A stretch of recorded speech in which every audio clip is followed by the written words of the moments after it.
lot of the people who watch my content are feeling like they're stuck in these trauma bonds that are codependent type of dynamics. Well, if you can relate to that, what happens is the codependency you experience in your relationship with your partner when you have children under that kind of energetic dynamic, under that family system.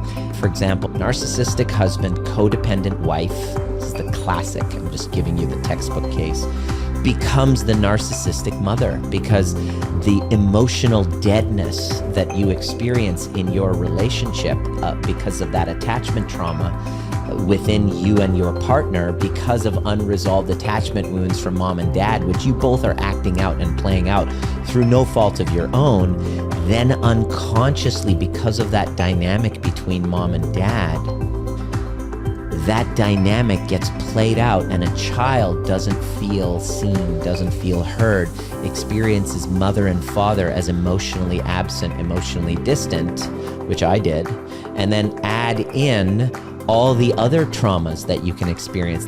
I'm throwing all of these little examples here, not to tell you that you're being a bad parent, not to blame your parents that they were shitty parents. Nobody likes to feel like they're shitty parents.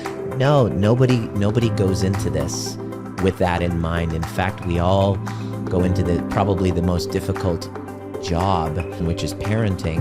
We go in with the hopes, with the vision of actually doing as good of a job as we possibly can, not making the same mistakes that our parents did, without their understanding, with their unconscious parenting. That is a trauma to the nervous system of the child. The child then learns that they can't trust, that their emotions, their experiences, they're crying out for help, for co-regulation, help me regulate myself, will not be met with a secure attachment.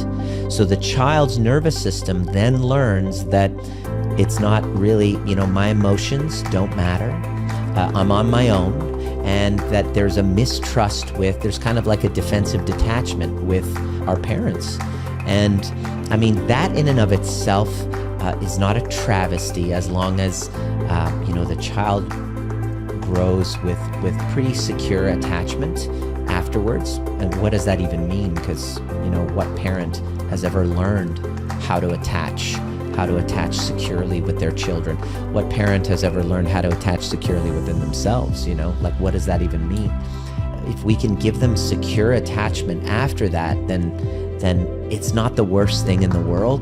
By understanding the nervous system, by understanding what's happening, I'm able to now parent my son in a way where safety is his experience.